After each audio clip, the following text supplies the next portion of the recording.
So your marriage day went without a hitch. The ceremonies were just as you imagined, and now you're officially married. But how do you keep a successful relationship going? How do you make sure that you actually fulfill the emotional needs of your partner, but at the same time balancing out external pressures with your own family commitments? Join me for real stories, real issues, and real views. This is Real Talk.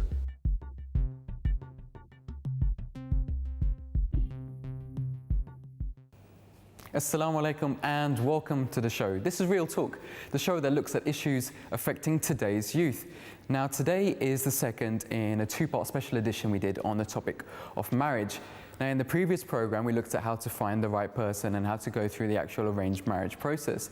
So today let's consider that you actually have got married. How do you get used to life as part of a marriage, and what are the issues that might arise? That's what we're going to be discussing here today. Firstly, I'd like to introduce our special panel of guests here. We have Abdulawal Khan Chaudhry Saab, who is the missionary in charge of Bangladesh. There's Dr. Aziz Hafiz Saab, who is the Naib Sadr of Khudam al-Ahmadiyya here in the UK. And also Maulana Azhar Hanif Saab, who is the missionary in charge of South Midwest region in the USA. Okay, so let's get straight into the discussion. Awal Saab, if I can turn to you firstly. In Asian culture, I think there's a lot of confusion as to what aspects of Islamic marriage in terms of the ceremonies are cultural and which aspects are actually Islamic. Could you put some light onto that, please? Well, marriage cannot be a secret arrangement. It has to be open, and the society, a portion of the society must know about it. It's a declaration that we two parties are getting together in the bondage of marriage. So basically you need an announcement which is called nikah or aqd, and then you have a small prayer ceremony. Usually the parents of the bride, they arrange that program. Through prayers they say goodbye to the bride, to the new life, to the house of the groom. And then you have, in Islam you have one single program called walima, which is a get-together again, a social gathering. This will be hosted by the groom, telling the society that we have started our conjugal life, please pray for us. So these are the basic requirements, just an official announcement, open. It can be in a mosque, it can be in a place where people are attending the ceremony, and then a small prayer occasion, which is called rukhsatana. And then you go to the new life, and after starting the conjugal life, there is a small ceremony called walima, in which you are seeking prayers of the society. Okay. All right, let's move to the audience. Do you think cultural practices do actually affect the marriage ceremonies? We've got a point here at the front. Sorry, just speaking from my own experience, that I am engaged for the past 3 years, and in that time, there has been a lot of sort of planning going on in terms of the wedding ceremony. So what I found is that it's very easy, either for me or for somebody else who is involved, to either to lay down a hard and fast rule and say, you know, this is how it should be done. Now let's do it like that. Everything else is wrong. But then you might have someone else involved in the party who is more sort of liberal in their view, that we actually want to have enjoyment, we want to have fun. So how can, because I'm sure a lot of khuddam, you know, have these problems, and we don't want this to cause a problem in the relationship where just over a ceremony people are having problems. So what advice can you give in terms of there kind of being a harmony in trying to decide the way that the process of having a wedding should occur? How do you keep that balance? Yeah, that's a good question. Anyone from the panel would like to answer? It's a very good, and again, it's a practical question, because he's talking about his own experience, and others probably have had or will have a similar experience. That you may wish to follow only the Islamic requirements and that's it, yet you are marrying into a family. And so you must think right away, again, not of self, but all the relationships you want to be harmonious. And it's always the case in Islam where, as I mentioned, there are cultural practices that take place. It doesn't mean that they are un-Islamic or they are immoral practices. I didn't say that. I said there are requirements, and beyond that, if you choose to do some things which keep within the realm of being a balanced person and not going to extravagance, as Dr. Sabah said. There's nothing too extreme and too condemnable about that type of behavior. So you have to be, in terms of a young man, flexible to go to an extent of allowing your other side of the family, your own family, to express their happiness and their joys, as long as it is not crossing a certain limit. And these things have been mentioned by our Khulafa very clearly, that these are the limits. Which we will not go to. If you want to have photos taken, fine, but photos for the ladies, by ladies on ladies' side, by men on the men's side. Don't have the curtains open up at their wedding party. I want to have photos of my wedding album.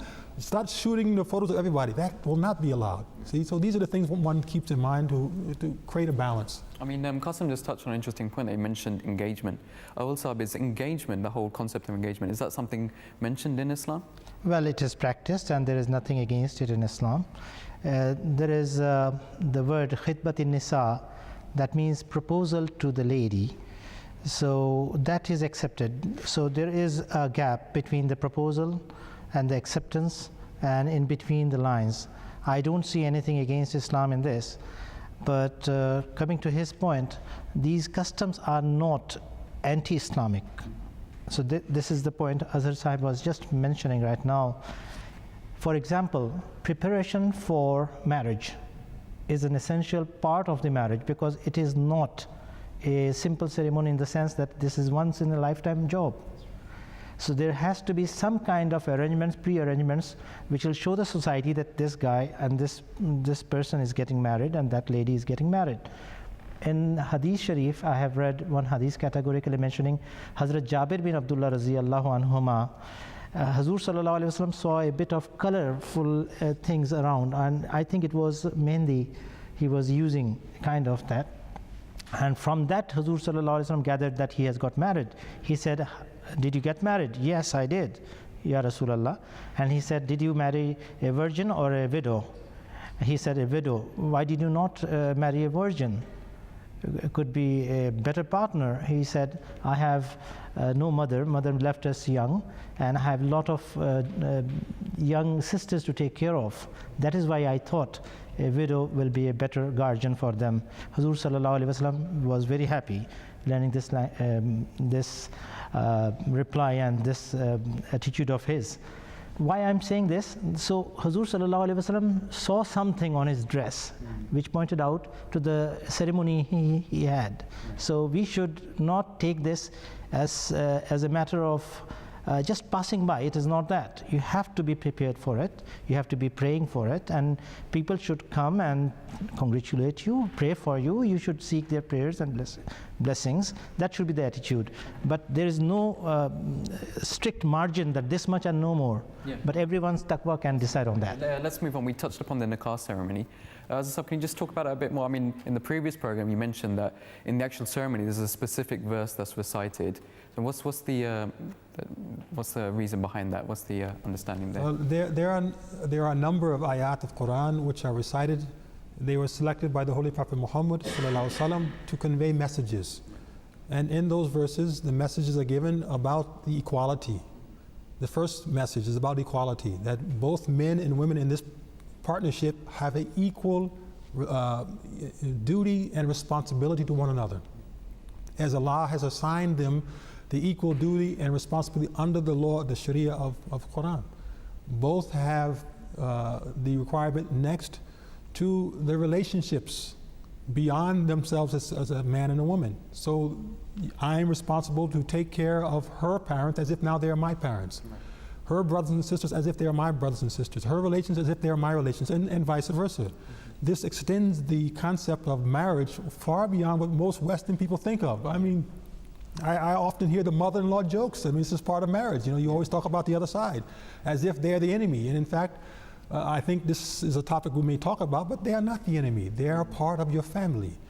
And then it goes into the deeper issues, as I said earlier, about being truthful. When you begin the relationship, and if you do not begin it on truth, it's a false, it's a weak, sandy ground you're standing on, and more often than not, you will sink in and you'll be destroyed in that. So to be very truthful, not just then, but throughout the relationship. You know, the lies and deceptions that people do when they get close to one another, this is why divorces take place. Truthfulness is key. Yes, That's something truthfulness. that's come up in And the last discussion thing as which well. is key to this is now you should realize once there's two, there'll probably be three. Right. So you have to think about what you're about to do on even that first night you are together. The Holy Prophet Muhammad gave clear rules that when you first come together, say certain prayers, do certain things, begin the relationship off in a loving relationship, not a lustful matter here that, okay, now I've fulfilled my hormonal need here, I can walk away from her and just keep coming back whenever I need that need fulfilled. This is such a crude concept of what is the purpose of marriage, that in the nikah ceremony, the Holy Prophet Muhammad focused on all of these basic fundamentals that would help the marriage to stay sound and healthy and hopefully lasting for a long time. All right, thanks for that answer. Let's move to the audience. Kaleem Saab, you got a question you'd like to ask? Yeah, I think there's just a question really to the panel to clarify further on dowry, because it's a concept that is familiar to the Western mind as well. And as we know in Western society, up until recently, the woman was a property that was given over from the father in her family to the newlywed husband, and the symbol of the ring was a symbol of this ownership. So can you clarify, is there any additional thing that is necessary in Islam with regards to a haq meher or payment to the family of the bride? Yes, that is an excellent question. Therein lies some of the abuse we referred to earlier when it comes, the cultural aspects come into religion. There was no injunction which says we are to pay even one single dirham or penny or pence to the father, mother of the bride, or of the groom, and both things have been happening. It gets down to the question of a value system now. We're going to assess the monetary value of a human soul or a human being, and in a sense pay for a price of a bride. That has infiltrated into the minds of the West, and they have heard this word dower with this very disgusting interpretation based on the actions of some Muslims or some cultural aspects of some Muslim nations. Very unfortunately. The dower, as was beautifully explained, has the basic fundamental of taking care of the bride as her property. That is it. We're giving money to the bride, not to purchase her, but out of our willing to follow the command of Allah to support her in the case of emergencies. And only in that case we're giving her, not again to show that we are able to give thousands of dollars, because it becomes show now. You see, this is the other abuse of it. That's the reason why you do it. I'm going to say I'm going to give this bride, I'm going to marry this bride because I can give her 50,000 pounds. You know, I'm a very rich man, and it becomes a source of pride. Right. So either way, if you're trying to deceive the girl by letting her think you're rich, or deceive the community by letting them think you're rich, or to abuse it, that I'm just trying to convince this good family, educated, righteous family, to give me their bride for this amount of money. You know, like I'm trying to buy my way into heaven here. Okay. You know, that is also incorrect. Okay, let's move to the audience. For those people who have recently got married, how has marriage actually changed your life? Let's get some experiences. Najm Saab, if I could ask you. I would say not too recently been married, but married long enough, I'd say. No, it goes back to what Dr. Saab said in terms of having that kind of struggle together in many ways. They are different, you are of a different background to an extent. Yes, you're compatible because that's how you got there in the first place. Yeah. But, the challenges do come with marriage, and you have to kind of find a common ground. And if you don't, you've come to a stumbling block very early on. But even later on the line, when you have children, you may have different aspirations for the children, different ideas about various things, their education, their clothing, anything like that as well. So on a personal level, how has it changed you, like emotionally? I think it's calmed me down as such, and I'm fortunate in many ways.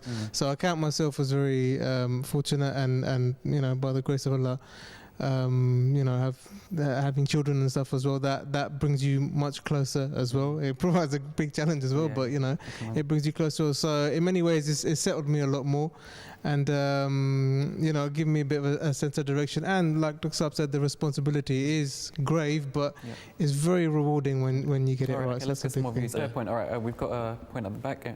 Inan. Thanks.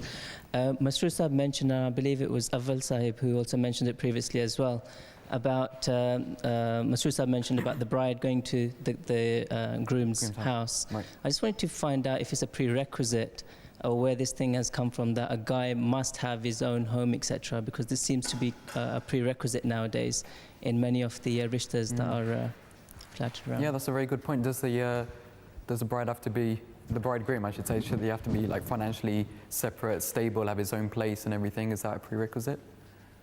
He has to be laborious. He has to have the habit of earning his own bread, and he should be able to take the responsibility of the bride. That is a prerequisite. Otherwise, you are creating another liability in the society. One person who is healthy and who can use his labor and his intellect to earn money, to earn a living, is physically fit, is entitled to marriage. This is the basic requisite. But it doesn't mean that he has to have certain level of definite level of standard of living, of that kind of lavish living. No, not at all. Any humble beginning is acceptable in Islam. I mean, as I said, living in the West, the prices of housing is so expensive here, and it's not always easy for some people to have, for example, if they're 24, 25, they've left university, just started a job, there's so many financial issues going on. Let's be honest, not everyone's going to have their own place, so can they still get married in that situation? I'm sorry if I can hardly contain my smile and my laughter, because this is a subject that I've heard over and over again in the field, that people say, I'm looking for my Khadija, Yeah, okay. What do they mean by that? They're saying that, we just want to find a righteous woman who'll invite me to her home and take care of me and give me all of her wealth, and I live the happy life. That'll be Jannah for me, Okay. But this is something also based on the reality. The Holy Prophet Muhammad ﷺ did not invite her. She invited him to take on the wealth she had accumulated in life, which shows that we have to be very careful when we talk about what is the responsibility of a man. A rich man has a responsibility, but a poor man also has the right to marry in society. We can't deny that. And we can't deny the fact if parents or relations want to assist that poor man to start his life off. You cannot say that until he has the castle, he cannot have a queen. If someone wants to assist him, and if the parents say, yes, here, take these few rooms in our side home or our basement or whatever, and you start your life off, that is equally a valid way to begin a life. And unfortunately, we have put in our minds this concept that it must be a castle first, or it must be a separate domicile first. It must be something that is special, a huge bank account, before a couple can begin a life. And given the fact we've been saying here in this panel, start very young. Yeah. Well, how many people out of what I would call high school, or I guess your A levels or O levels, have all those resources to offer to a prospective bride? You're limiting right there, in the West particularly, the potential of marriages, unless we open it up and allow people to find creative ways to support the beginning of a marriage. I mean, being realistic in society is difficult, especially for people who have just started getting married as well. What about if people are working? In today's society, so pressured, people are working longer hours, they're helping doing Jamaat work as well. At the same time, how do you balance a marriage? That balance it's not easy, it's very difficult, but the balance has to be achieved.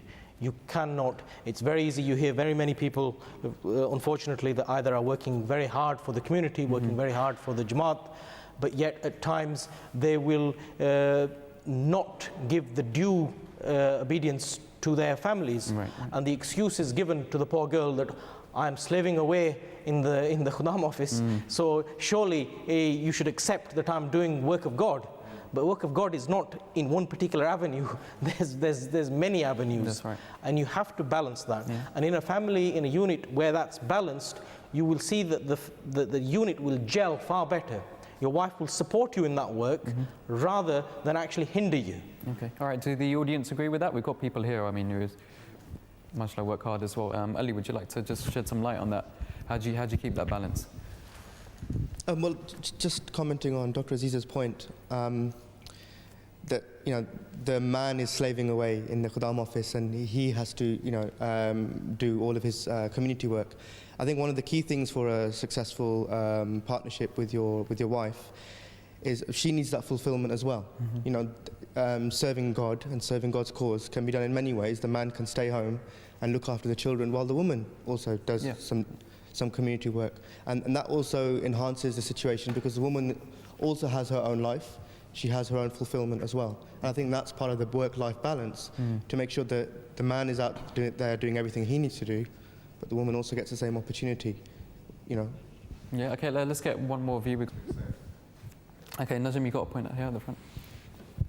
Yeah, I think like what Dr. Sabah said, to find that balance is difficult, and it's not just with your Jamaat life. We're fortunate as Ahmadis, we have a community which allows us to serve, gives us time, and we can do great things within the community as well. At least point to the fact that the ladies can get involved as well. Again, the Jamaat has a, Lajna Maila is a whole system for the ladies of the Jamaat as well. So I think that, to strike that kind of balance, even for me, I struggle as well. As long as you have to fulfill what is required of you at home as well, and like I said, I'm not good at all. There's many things I need to do at home, but maybe I was in the mosque at that time or at that event, etc., etc. So that needs to. So just expanding on that, I mean, we've talked about from Najm's points and Ali's points that sometimes the misconception is that the wife just stays at home all the time and that's her duty. So within Islam, what are the actual roles of the man and the wife? You're talking about a balanced life. Let's go back to the era of Hazrat Muhammad sallallahu alaihi wasallam.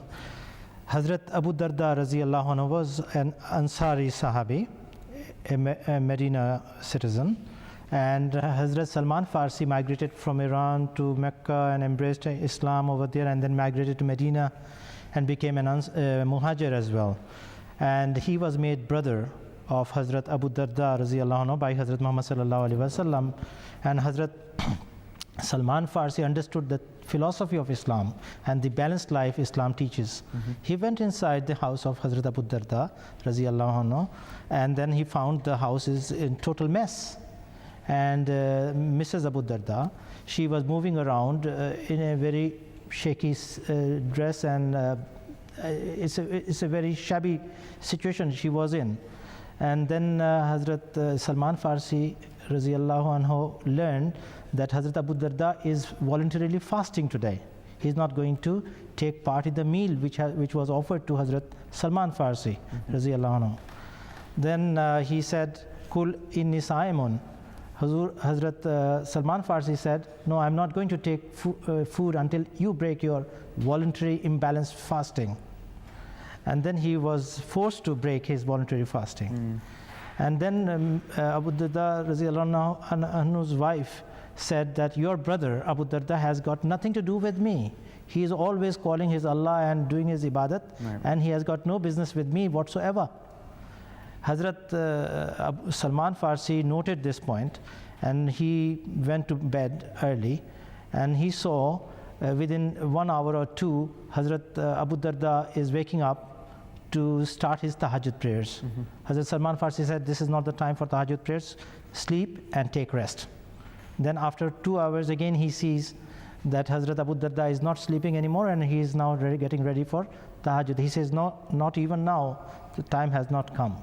Then after that he sees that Hazrat Abu Darda is so tired that he is oversleeping. He wakes him up and says, "This is the time to pray tahajjud." At the Fajr time, he lodges a complaint against Hazrat Salman Farsi to Hazrat Muhammad sallallahu alaihi wasallam that you have given me a brother named Salman Farsi, but he has been teaching me new religion. I thought I was doing well in Islam.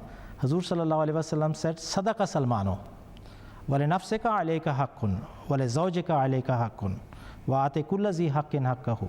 Whatever Salman has given you as a verdict, has given you correctly. Because your own self has a right upon your own self, and your wife has a right upon you.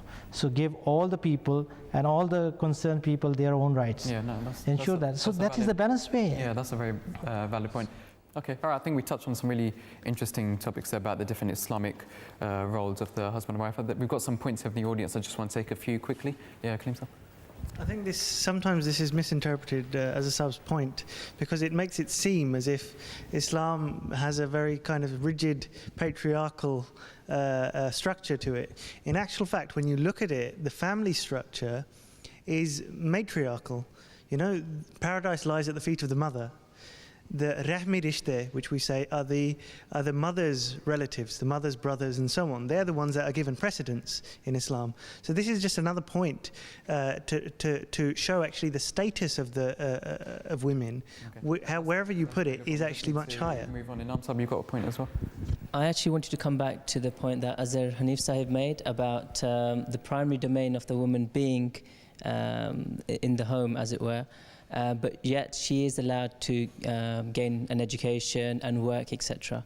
I just wanted to get some clarification. According to Islam, when is it permissible for a woman to, for example, work? And are there any types of employment that should be avoided at the same time? Yes, a good question.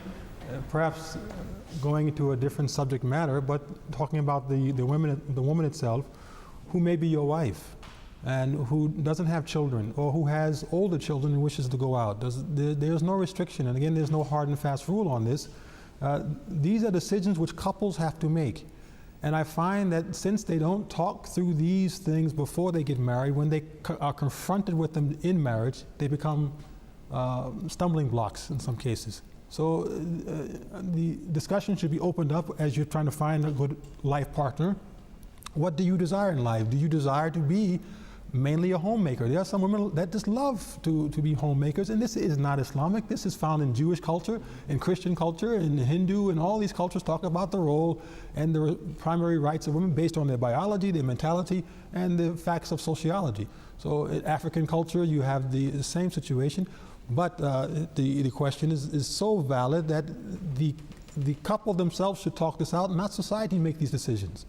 We can't tell women when they're allowed to go out and get educated and go out and work. You know, the situation, the circumstances determine that. And the personality of the individual will also decide if it's good for you to work as a police officer or as a lawyer or a doctor or whatever it may be. Okay, so we're talking about careers here, and some people, slightly moving forward on here, some people say once they get married, they want to develop their careers and they don't want to have children necessarily straight away because of their career.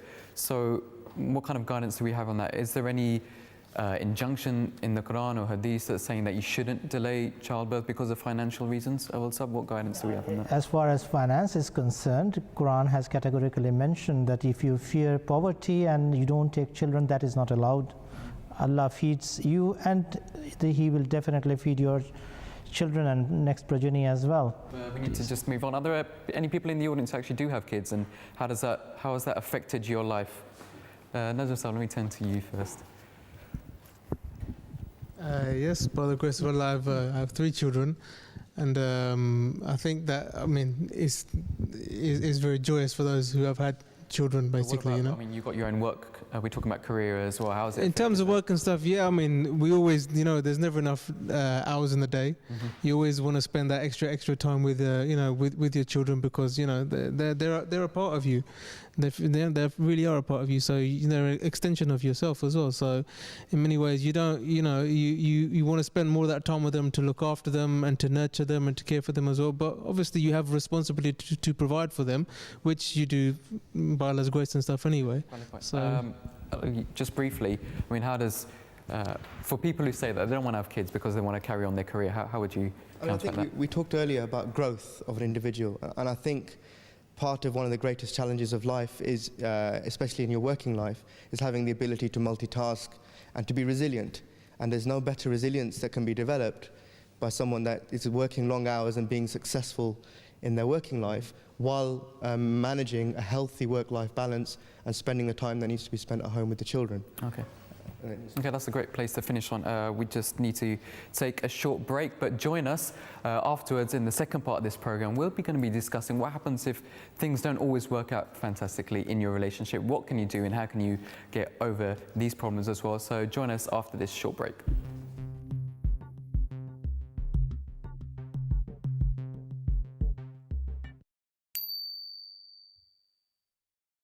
जिंदाबाद जिंदाबाद अहमदियत जिंदाबाद अहमदियत जिंदाबाद अहमदियत जिंदाबाद अहमदियत जिंदाबाद अहमदियत जिंदाबाद वक्त था वक्त मसीहा न किसी और का वक्त था वक्त मसीहा न किसी और का वक्त मैं ना आता तो कोई और ही आया होता मैं ना आता तो कोई और ही आया होता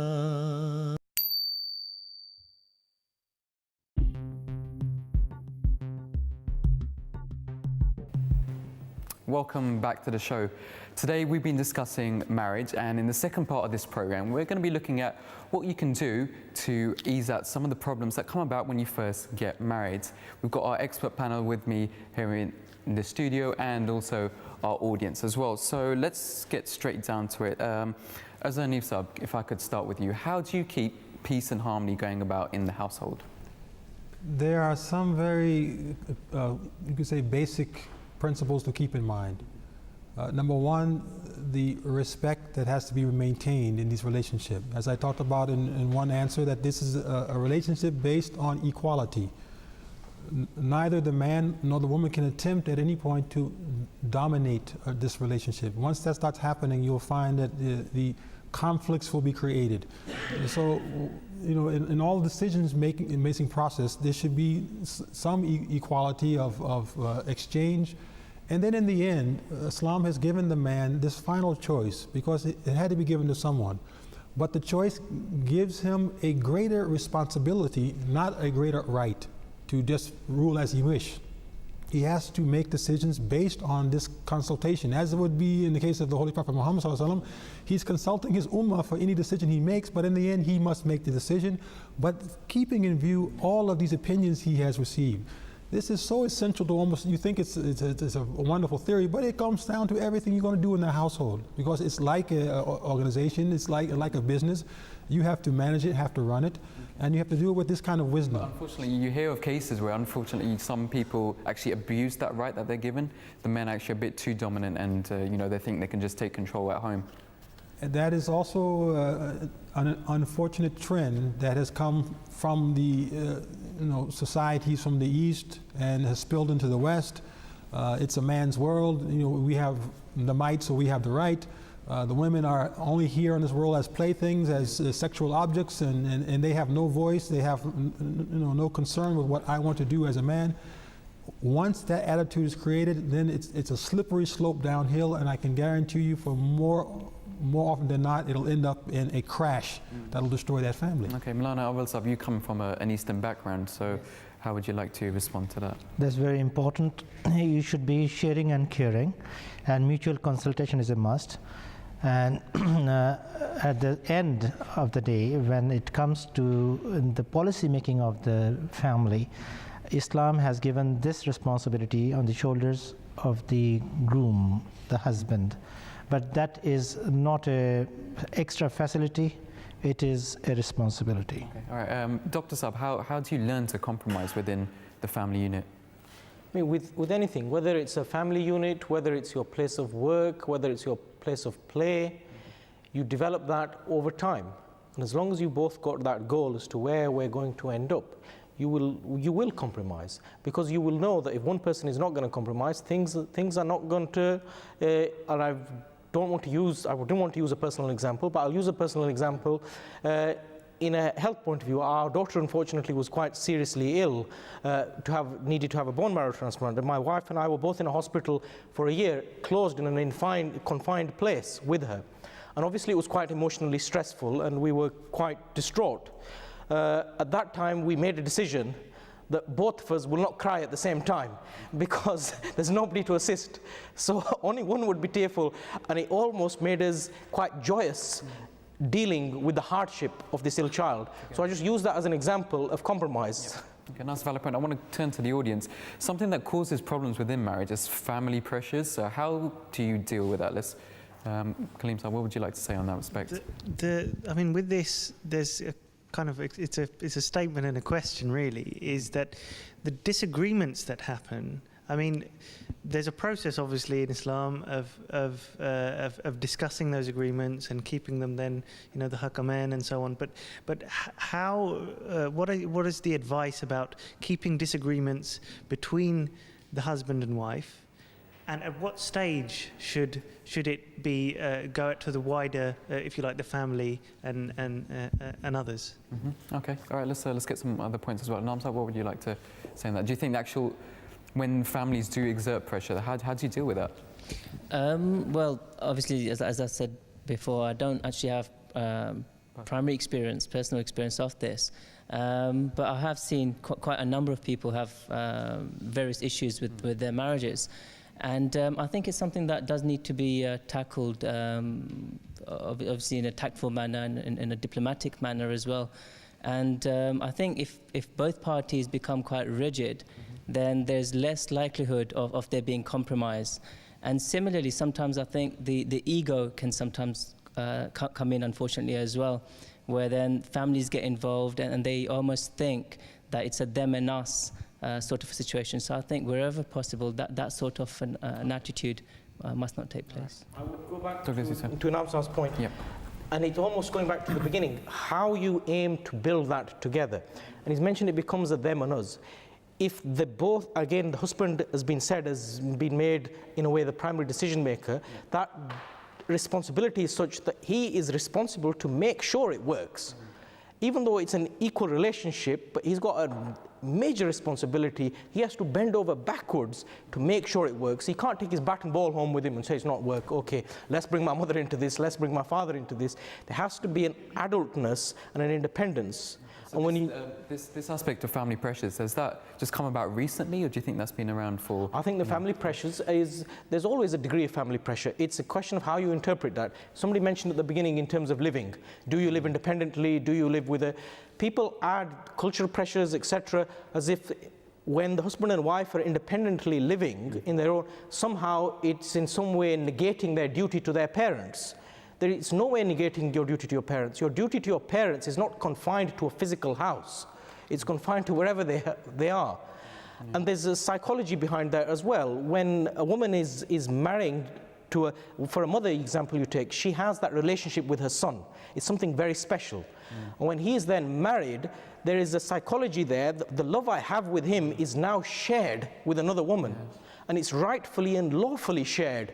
But there is a psychological element there, and in some places, it's not properly accepted by both parties. No, it's a really important issue. I mean, even Hazura Khalifa at the moment has mentioned this on a number of occasions, the rights of both and the family pressures that can lead to a breakup as well. As Anif said, what kind of advice can you give to us? I think one of the questioners raised a point, and we didn't address it, and that is, okay, what happens now? What do I do? Right. I'm a good man. I've tried my best to make the best choices, the best decisions. I've tried to compromise. I've tried to accommodate myself. I've bent over backwards to the point where one more inch and I'm going to break in half. Yeah. Where else can I go? And yet I find that there's still not domestic harmony here. I find that there's problems cropping up. There's personality clashes, or things like this is going on. So is there some other mechanism before we make the next step, which would be let's just end this relationship altogether, that one can begin to look at? And here, I find the answer to my khulafa is that you have to live in this world as if Allah is looking at us. We must look at this world, especially those who are closest to us. What even is mentioned in the earlier scriptures, forgive me what I have done as I want others to forgive. So I should forgive you as I want you to forgive me. And it's the same in a human relationship. Wherever I see the breakdown, and I've reached the point where I can't bear it anymore, I can't rectify it anymore, now my spiritual qualities must come to rise. And this is why I say marriage is such a wonderful, wonderful experience. It takes man through that grind, that mill, which he Yeah. would never go through without that particular circumstance. Okay. Where he reaches the breaking point, and yet still he must try to find a way to go forward. Okay. He does it two ways: by humbling himself, and by trying to act as if he can't see anything around him, as if the person who's doing him wrong is doing him good, in fact, and that can help him to get through some of these struggles. Okay. Jazakallah for that point. Let me move to the audience as well. Do you think the problems and pressures that come out within marriage are just because at the first stage we were too intolerant, we were looking for someone, we had such high expectations and they didn't come to fulfill themselves, and that's what's actually been causing the problems within the marriage? Ali, have you got like to add something to that? I think it's very important for our young men to prepare themselves properly for marriage. And that preparation involves understanding their responsibility and managing their expectations and being selfless. Not thinking that this is my life, this is what my life involves, this is what I do, and the woman is going to come in and just be part of that. And understanding that you are opening yourself up to a whole new responsibility. When your new wife is coming to you, she's left her family, she's left her friends, she's left everything behind her, and you are now everything that she has got. That's a big, big gap to fill. I think one of the main problems that can cause the issues that we have is when young men don't prepare themselves for that responsibility. Right, okay. Just want to get some views from people who aren't married here, or Asif at the back as well. I mean, looking forward to marriage, I mean, some people have such high expectations that when they don't come about, then, you know, they're so intolerant, they want everything to be perfect. And if everything is not perfect, that's it. They're like, you know, I don't want to be involved in this marriage as well. So do you think does that worry you if that's the trend that's happening at the To be moment? honest, you have to be very realistic about that situation, as in, like Ali was saying, I think you have to prepare yourself mentally beforehand, psychologically as well. And I think the whole selfish factor have to be taken out of it as well. I think the main thing is you have to always consider the fact that, again, the girl has left her whole family, so you are virtually her new family now. So based on that fact, I think you have to be more open to more compromises. Well, that's all I can say, to be honest. I've not got hands-on experience, but theoretically speaking, I think that's what you have to go through, basically. As a sub, I want to just go back to you. I mean, earlier on you mentioned about how you always have these jokes about your mother-in-law and everything. The reality is not specifically at you, but it does happen. We have it here in the UK Let it as be well. on record, please. Don't cut this part out. Okay, we have to be realistic that dealing with in-laws is not easy. Dealing with in-laws is not easy. Yeah. I've never found in my own case that dealing with my in-laws was anything but easy. So that is part and parcel of the attitudes that are picked up in a society. And again, I will throw this in front of the entire body here, that we must realize our attitudes are formed at a very, very young age. We may think that as we've come into maturity and come of age and began to read Quran and say our prayers, that now we become people. Now we become who we are. No.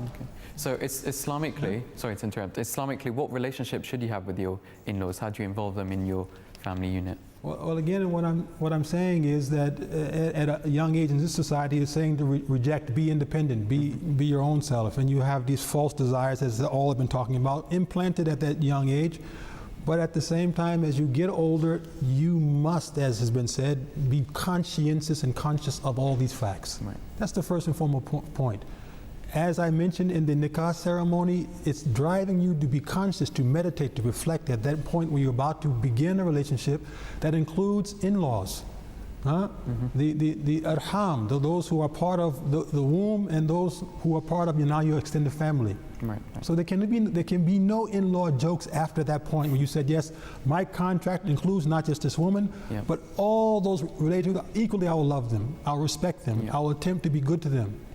And thus it kind of diffuses the potential of these conflicts being created in the future, if you keep that in mind at that point. Even though we are growing up in a society where it's a society of mother-in-law jokes, that I don't want to see anybody come to us, let's live our life alone in the hills and just be happy, and that's good enough. That is all there. Yeah. But we have to develop a sense before we marriage of where we're coming from and where we want to go. We'll be okay. That's quite a conclusive answer. Dr. Saab, there are going to be times where you tried reconciliating your marriage, it's not happening. So what options are there available in terms of divorce? When is divorce actually permissible? Obviously, there is divorce is permissible as such when things break down, and we will hear more about the finer details of that. But there's plenty in advance of that before that final painful episode is reached. And all sorts of reconciliatory efforts, be that internally within either a family network, or be that within a social network, or be that within the Jamaat system that is provided there.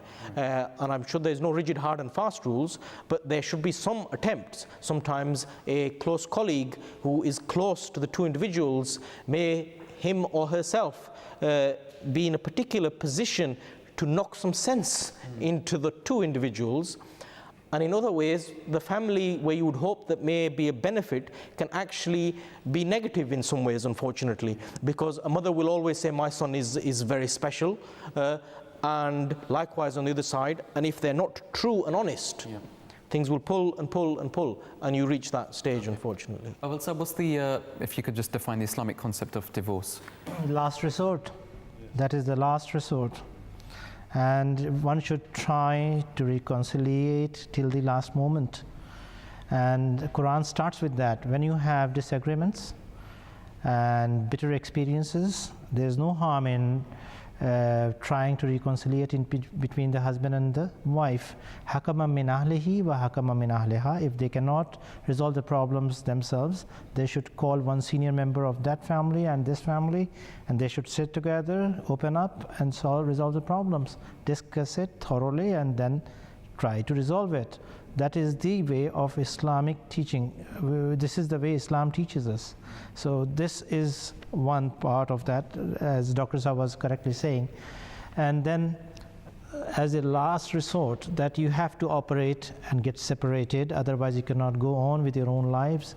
Then that is the time when you have to come to the conclusion of divorcing, otherwise no. Okay. What happens in our society, unfortunately, is that if someone, does get divorced, someone is a divorcee, then unfortunately there's a certain stigma attached to that person, and they actually find it hard to move on and remarry again. How can you get around that?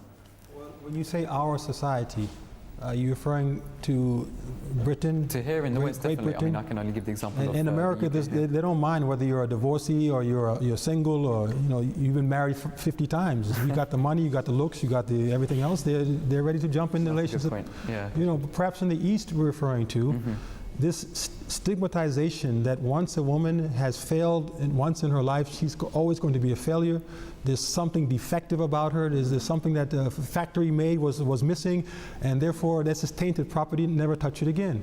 That is so un-Islamic that we look at the Prophet Muhammad, who did he marry? First and foremost, and spent the majority of his life happily married with this woman. She was divorced. So if we as Muslims say that a widowed woman, a woman who has a previous marriage, comes in front of you, she is not a viable candidate, we'll have to say that he was marrying women who were not viable candidates. That's a fantastic point. I think the audience have got some points on this. Don't you think it's unfair that if someone does have a divorce for whatever reason, they find it so hard to remarry again? I think, to be honest with you, I think people should fear Allah. If it's whether the woman or the man, sometimes they were matched wrongly or something like that, and Allah decided that they're going to get married, go through a life experience, and they're going to get divorced, and they're going to come out stronger. What I want to kind of ask is it the problem that possibly there's something wrong with, for example, the woman, or is it the fact that she has had physical relations with someone else? Is that the problem why people don't want to marry? For example, the woman or the man, which we have to distinguish that. Sorry. And if people really consider that and think about it clearly, maybe then they would realize that they would look at the person themselves and not look at the prejudice. Take away the prejudice and look at the person. Is this person got taqwa? Is this person going to be a good wife for me? Or are they just going to sit there saying, "Oh no, she's not, she's not virgin" or something like that? No, that's very good. Very good. Can I make a quick comment here?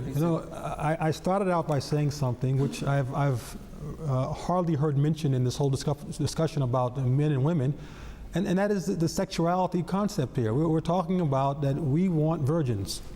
We want a woman who will be for us that pure, untouched, the joy of our life, because no one has invaded this land. As we talk about land, this is the fertile territory. And so that is the problem with men's thinking. Right. We have to humble ourselves in saying that, again, why is it that even now in Western society, a man can have 50 women before he marries and he could still be a good man, but if a woman has one relationship, she somehow becomes a bad woman. Yeah. See?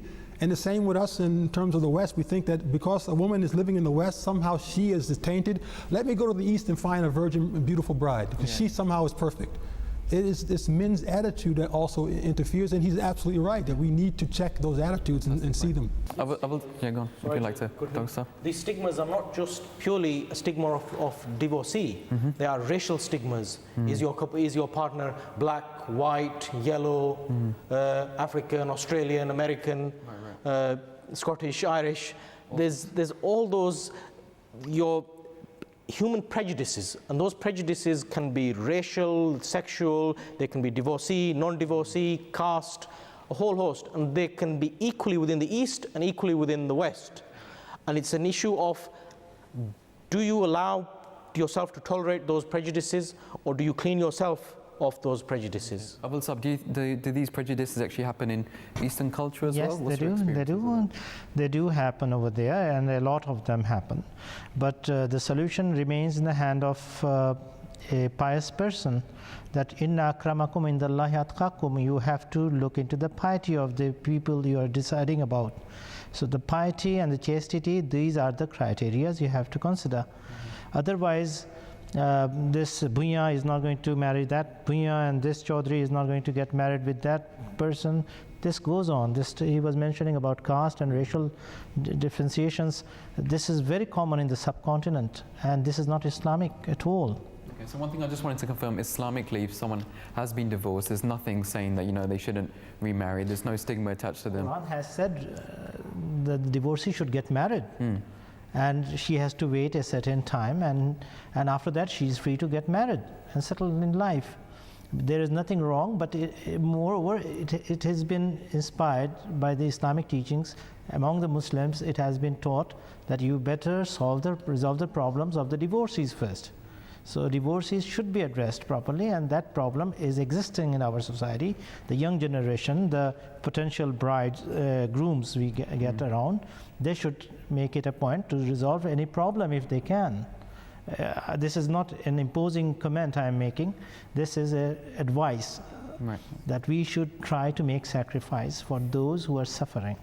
Okay, right, Jazakallah, thanks for explaining that. Just briefly, I want to get some final comments from the audience. I mean, everything we've been discussing in this program and in the last program. Are there any final comments you'd like to leave on?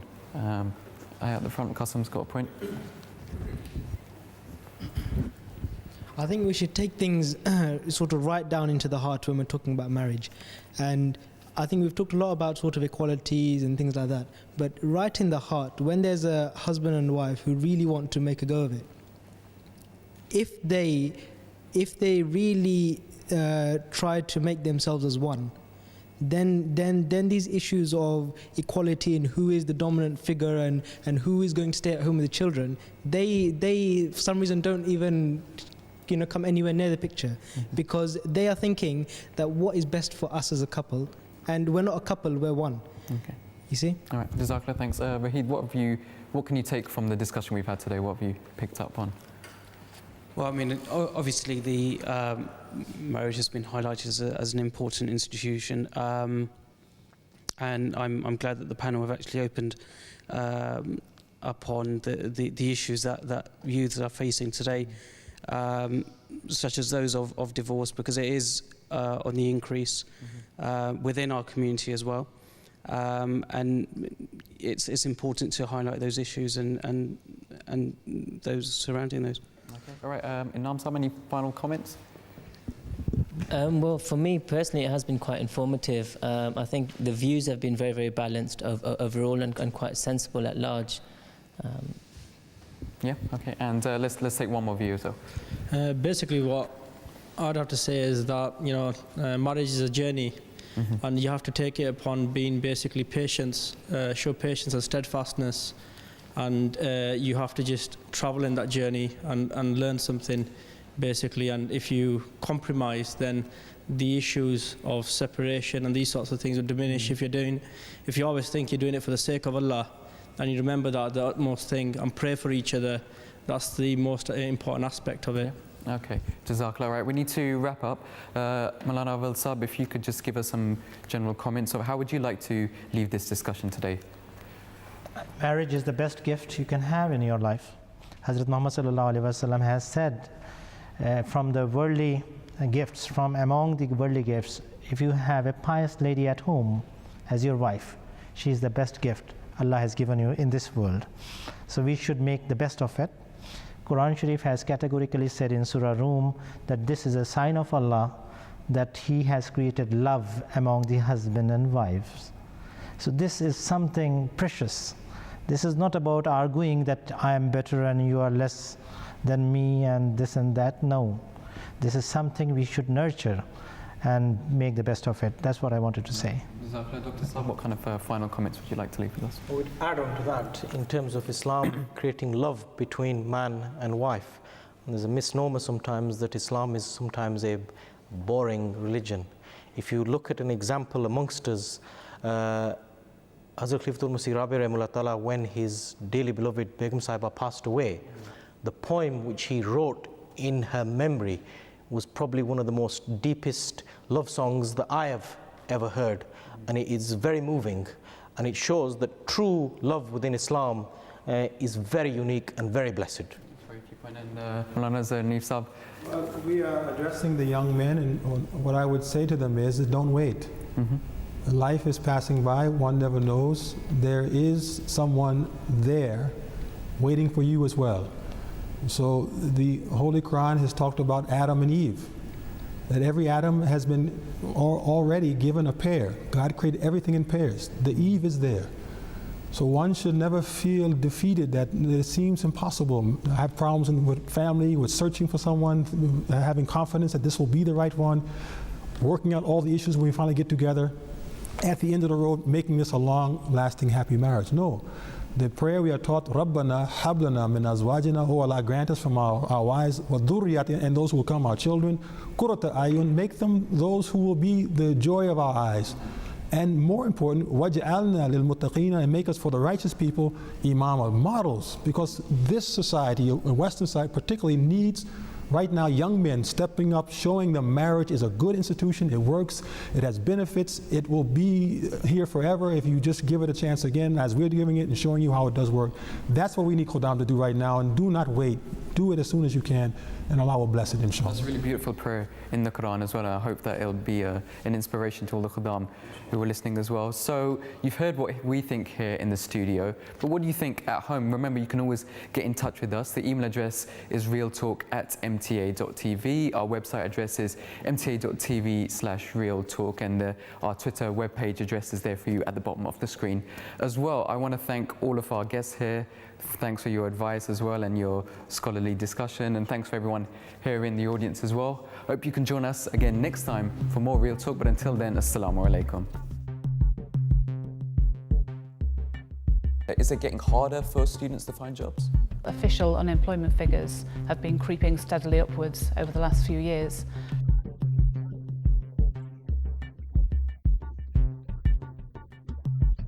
You don't want to be part of that 10% of individuals that don't get employed, because their mindset is different.